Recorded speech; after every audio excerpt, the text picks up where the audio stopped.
नमस्कार, बहुत स्वागत आपका खबर दोपहर में। मैं हूं आपके साथ श्रुति श्रीवास्तव। नमस्कार, आपके साथ मैं पल्लवी रविंद्र सिंह। बुलेटिन की शुरुआत करेंगे सवाई माधोपुर से। समरावता कांड को लेकर महापंचायत का आयोजन हो रहा है। सवाई माधोपुर में बताया जा रहा है कि महापंचायत हो रही है। चौथ का बरवाड़ा मीणा धर्मशाला में महापंचायत है। महापंचायत में लोग जुटने लगे हैं। राजस्थान किसान सभा के जिला अध्यक्ष कांजी मीणा के नेतृत्व में सर्व समाज की महापंचायत हो रही है। तो सवाई माधोपुर से इस वक्त की बड़ी खबर है।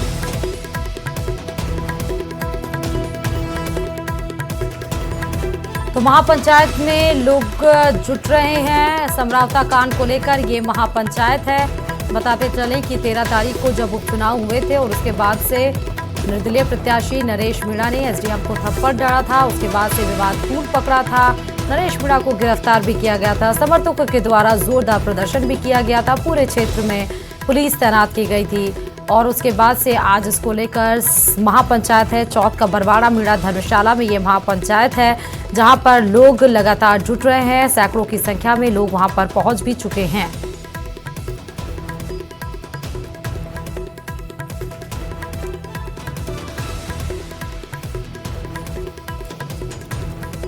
इस वक्त की सबसे बड़ी खबर है आपके टेलीविजन स्क्रीन पर। सवाई माधोपुर से पहुंचा रहे हैं। आपकी जानकारी के लिए आपको बता चुके कि कुछ समय पहले समरावता गांव में उपचुनाव के दौरान जो घटनाक्रम हुआ था, उसको लेकर के लगातार प्रशासन की नजर इस पूरे मसले पर बनी हुई है।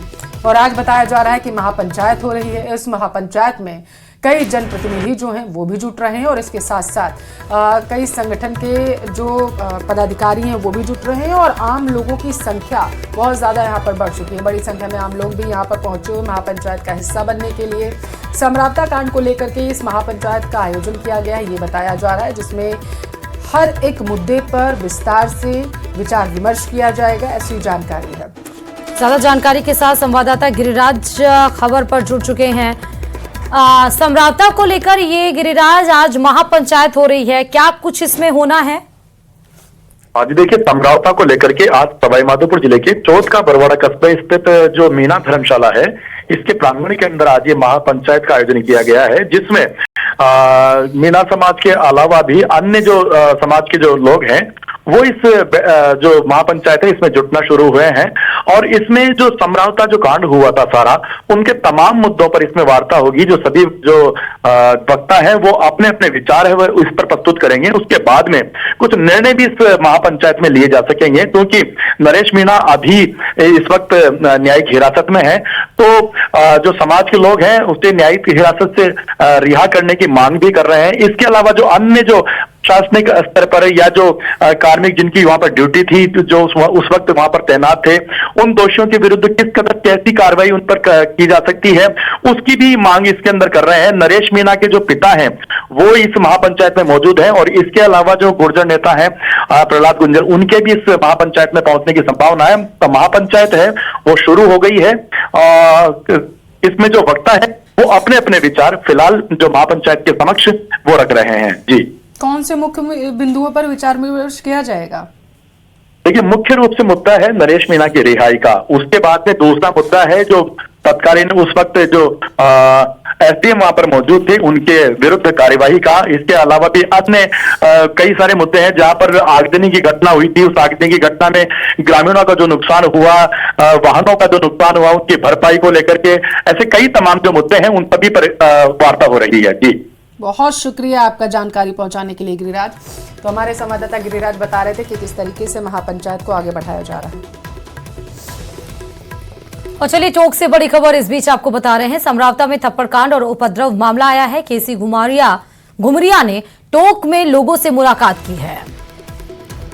तो घुमरिया ने पूरे मामले को लेकर के सरकार पर कई तरीके के सवाल उठाए। कहा है कि हाईकोर्ट जज से मामले की जांच होनी चाहिए। पुलिस प्रशासन पर मनमानी और दादागिरी करने का भी आरोप लगाया गया। पूरी तरीके से इंसानियत को शर्मसार किया गया है। तो इस वक्त ये बड़ी खबर आपके टेलीविजन स्क्रीन पर। घुमरिया की तरफ से कहा गया कि इस पूरे मामले में इंसानियत शर्मसार हुई है। न्यायिक जांच होनी चाहिए।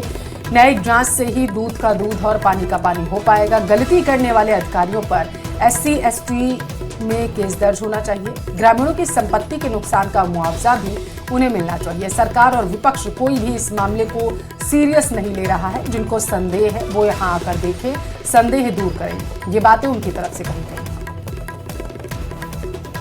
हमारी सबसे पहली डिमांड तो है कि हाई कोर्ट के जज से, सिटिंग हाई कोर्ट के जज से इसकी इंक्वायरी होनी चाहिए। ये बहुत ही सीरियस मैटर है और इसमें प्रशासन और पुलिस ने मनमानी की है, दादागिरी की है और पूरी तरह से इंसानियत को शर्मसार किया है। तो हम चाहेंगे कि इसकी जुडिशियल इंक्वायरी हो और फिर दूध का दूध, पानी का पानी हो जाएगा। जिसका भी है, जो दोषी है उसको सज़ा मिले, हमको कोई दिक्कत नहीं है। बट सरकार जुडिशियल इंक्वायरी करवाए और जो ईयरिंग ऑफिसर हैं जिन्होंने गलती की है उनके खिलाफ एट्रोसिटी केस में, एक्ट में केस दर्ज हों और उनको सज़ा दी जाए और जिनका जान माल की हानि हुई है उनको मुआवजा मिले और जो है एक वहाँ पर भाईचारा कायम रहे और सरकार में विश्वास लोगों का कायम रहे, इसके लिए बहुत ज़रूरी है। जैसलमेर से बड़ी खबर है। बिजली चोरी के खिलाफ कार्रवाई की गई। अधीक्षण अभियंता के निर्देश पर बताया जा रहा है कि ट्रांसफार्मर जब्त किया गया है। ट्रांसफार्मर लगाकर बिजली चोरी की जा रही थी। फतेहगढ़ उपखंड के छोड़िया क्षेत्र का ये पूरा मामला है। ट्रांसफार्मर जब्त कर 5,50,000 का जुर्माना भी लगाया गया। तस्वीरें भी आपको दिखा रहे बिजली चोरी के खिलाफ ये बड़ा एक्शन।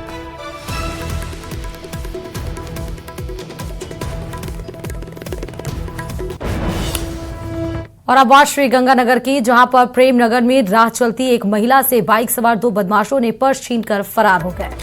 महिला से पर्स छीनने की वारदात सीसीटीवी में कैद हो गई है, जो पास ही में लगा था। सीसीटीवी में साफ देखा जा सकता है कि महिला पैदल चल रही है, उसके पीछे बाइक सवार आता है। महिला जब कुछ समझ ही नहीं पाती है, इसी दौरान वो पर्स छीनकर फरार हो जाता है। हालांकि महिला ने पर्स को बचाने की कोशिश भी की, लेकिन वो कामयाब नहीं हो सकी। मामला देर शाम का है। पीड़िता की रिपोर्ट के आधार पर पुलिस ने बदमाशों की तलाश शुरू कर दी है।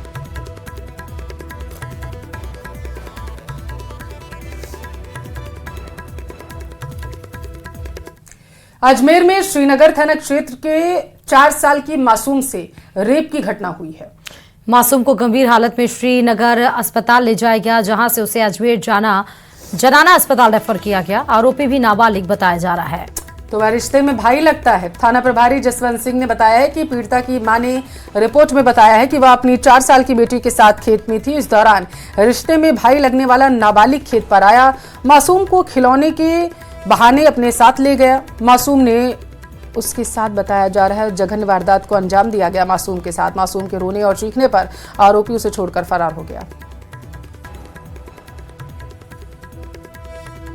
कल शाम को थाने पे इतला मिली थी श्रीनगर से CHC से कि वहाँ एक छोटी बच्ची है जिसकी ब्लीडिंग हो रही थी। तुरंत पुलिस मौके पहुंची शाम को, तो उनके परिजनों से बातचीत की।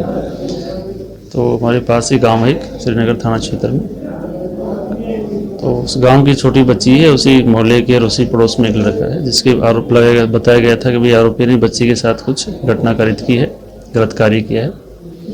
उस पर रात को FIR दर्ज की गई। बच्चे का भी जनाना अस्पताल में इलाज चल रहा है। शराब पार्टी के दौरान एक युवक की हत्या के मामले में गिरफ्तार दोनों आरोपियों को 2 दिन के रिमांड पर लिया गया है। रिमांड के दौरान आरोपियों से कई चौंकाने वाले खुलासे हो रहे हैं। आरोपी और मृतक पहली बार ही मिले थे। पहली बार में ही शराब पार्टी का आयोजन किया गया। कहासुनी के बाद 2 बदमाशों ने गला घोंटकर युवक की हत्या कर दी। सीसीटीवी में बाइक पर जाते क्लू मिलने के बाद पुलिस ने वारदात का खुलासा किया। ये पूरा मामला कोटा के चेचट इलाके का है। डीएसपी घनश्याम मीणा ने बताया कि आरोपी बड़ोदिया निवासी राकेश कुमार लोधा, मनोज बागरी को गिरफ्तार किया गया।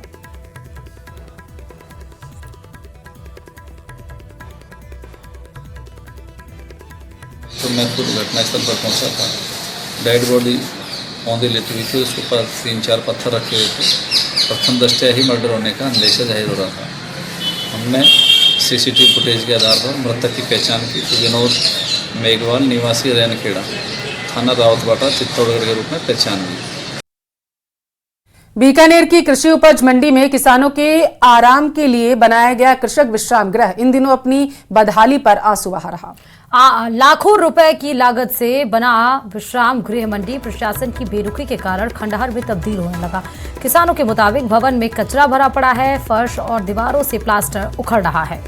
हालांकि मंडी प्रशासन का दावा है कि किसानों के लिए किसान भवन बनवाया गया है, इसलिए इस भवन में एक लैब और बाकी कमरों को स्टोर के लिए काम में लिया जा रहा है। तो वहीं किसानों का आरोप है कि सबसे पुरानी मंडी होने के कारण इस मंडी में किसानों का आना जाना ज्यादा रहता है, लेकिन किसान विश्राम गृह खस्ताहाल होने से किसानों को इसका लाभ नहीं मिल पा रहा।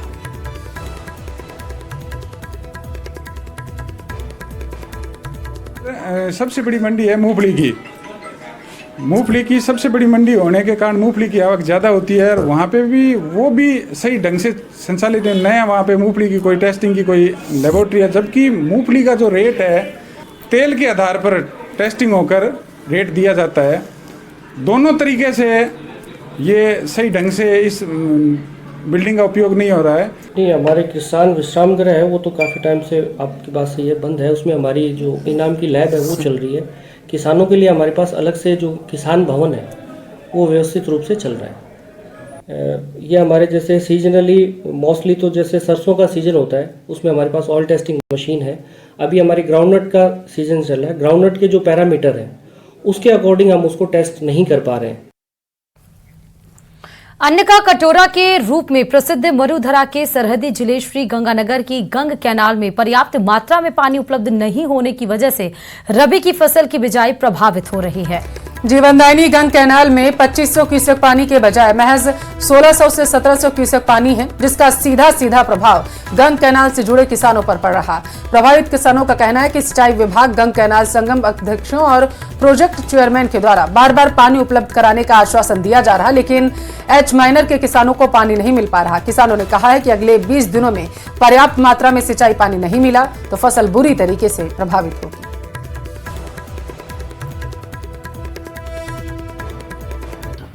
हमारे ये फ्लक्चुएशन की मार और ये मिलीभगत की वजह से ऐसा प्रॉब्लम है कि आज तक कोई ऐसा क्षेत्र भी है जहाँ 80% बिजान भी नहीं हुई और कमिटमेंट करके अधिकारी और ये चेयरमैन की तरफ से कमिटमेंट करके भी ऐसी कुछ नहरें हैं जो उनको कहा जा रहा है कि आपका बारी का पानी हम दे देंगे, तो भी इनको पानी नहीं दिया जा रहा। तो कहाँ जाएगा किसान? अब ये तो मौसम के आधार पे फसल होती है। 20 या 30 दिन के अंदर अंदर बिजाई नहीं हुई तो वो सारे उस फसल की क्रॉप पे फर्क पड़ जाता है। बूंदी से बड़ी खबर है। उमरच गांव में चोर को तालिबानी सजा दी गई। चोर बताया जा रहा है उसे पेड़ से लटकाया गया, फिर उसे बेरहमी से पीटा गया। लोगों ने चोर को पकड़कर उसको लटकाकर पीटा। जानकारी के बाद पुलिस मौके पर पहुंची। पुलिस ने चोर को लोगों से छुड़ाया। मारपीट का वीडियो तेजी से वायरल।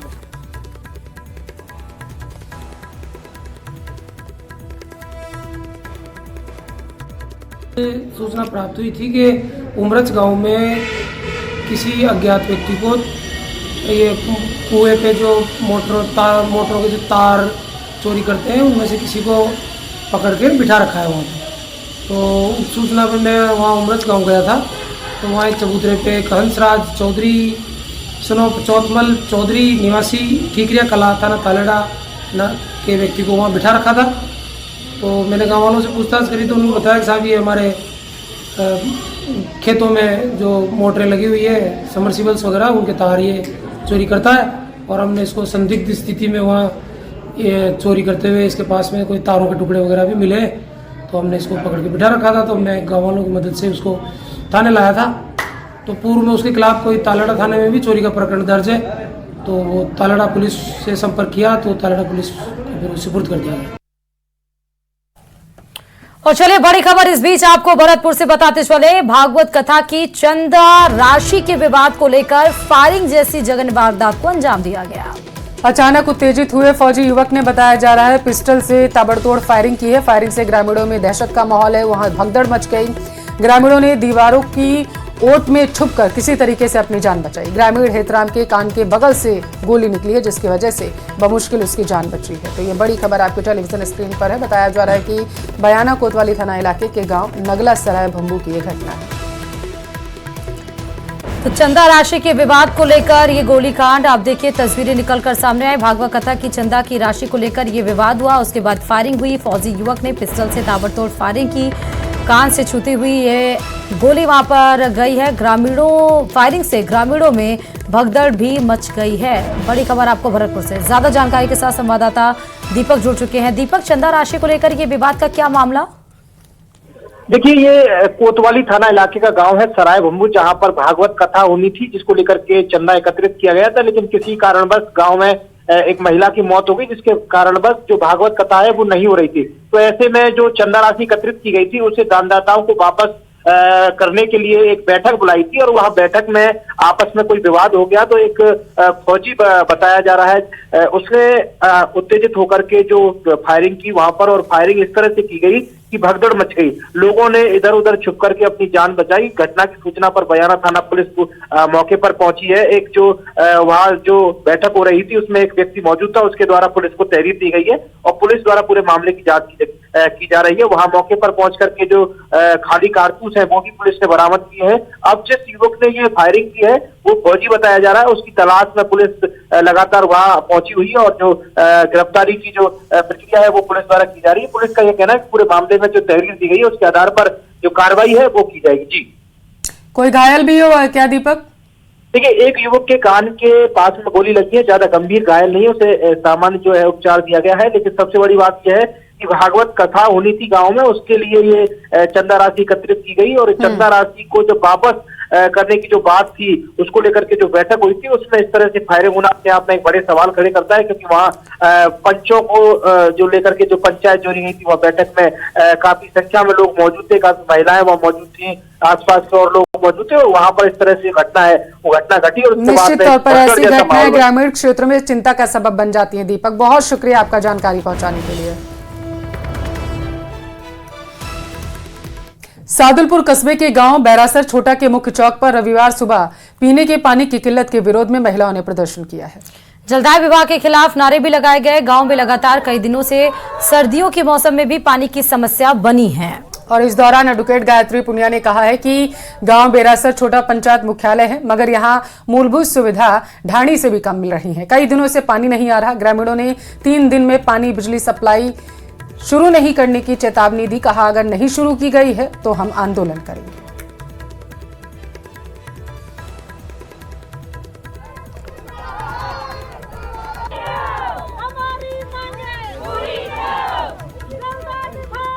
छोटा गांव में ये प्रदर्शन किया गया है और काफी महीनों से इस गांव में पानी की मोटी समस्या बनी हुई है। विभाग को बार बार शिकायत करने के बावजूद भी गांव में पानी की समस्या का कोई सोल्यूशन नहीं हो पा रहा है। आज सभी गांव की महिलाएं और पुरुष सब यहाँ इकट्ठे हुए हैं और सब ने विरोध प्रदर्शन कर पानी की मांग की है।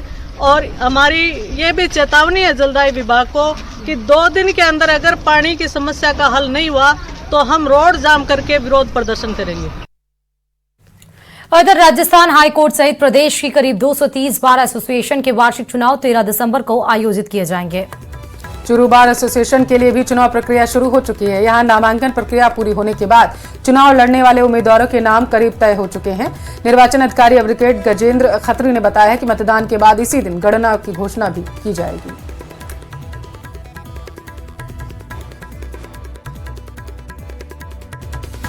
के लिए 2 फॉर्म भरेंगे, नरेंद्र सैनी और गायत्री सैनी। और उपाध्यक्ष पद के लिए 3 फॉर्म भरे गए हैं, रतन बरोला, अभिषेक सैनी, अभिषेक सैन और भूपेंद्र बेनीवाल।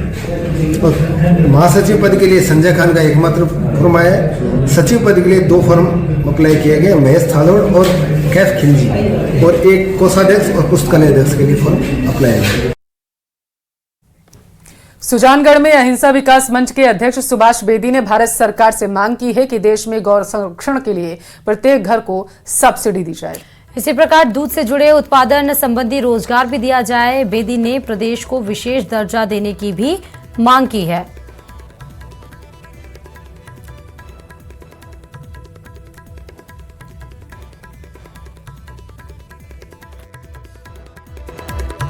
राजस्थान में आगमन पर माननीय प्रधानमंत्री जी का हार्दिक अभिनंदन स्वागत करते हैं और हमारे राजस्थान को आगे बढ़ाने का निवेदन करते हैं। इसमें हिंदुस्तान की पृष्ठभूमि पर एक निवेदन करना चाहता हूं कि जनसंघ के समय में हम गाय माता को बचाने की बात कर रहे हैं, इसलिए हम राजस्थान में पशुपालन को महत्व दें, जिससे कृषि का काम बढ़ेगा और गौपालन से गाय दूध दही और गोबर से कई दवाइयाँ बनेगी और रोजगार लोगों को मिलेगा, लाखों लोगों को रोजगार मिलेगा।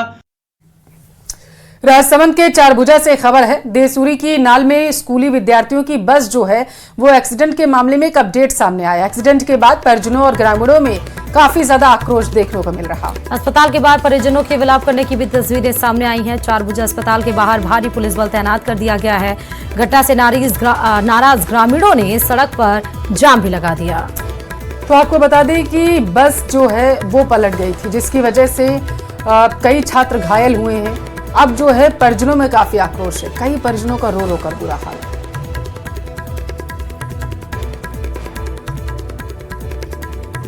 उपराष्ट्रीय पल्स पोलियो टीकाकरण अभियान का रविवार को जवाहर अस्पताल में स्थापित पोलियो बूथ पर एडीएम पंवर कुमार, सीएमएचओ भाजपा जिलाध्यक्ष चंद्र प्रकाश शारदा ने किया है।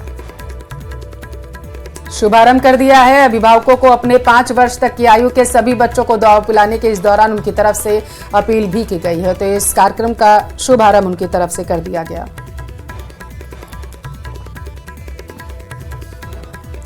पल्स पोलियो अभियान के विधिवत यहाँ शुभारंभ जिला हेडक्वार्टर पे कर दिया गया है और हमारे पूरे जिले में विधिवत सभी जगह शुभारंभ हो चुका है। और जिले की हमारी 780 टीमें हैं, वो सारी टीमें आज बूथ पे पिलाएगी। 2 दिन डोर टू डोर आगे और रहेगा और हमारा टारगेट है 1,25,000 बच्चे, तो उनको संपूर्ण बच्चों को हम पिलाकर के इस लक्ष्य को अचीव करें। और चलिए इसी के साथ फिलहाल के लिए इस बुलेटिन में बस इतना ही। और आगे देखिए मेरे साथ गांव शहर 100 खबर। नमस्कार।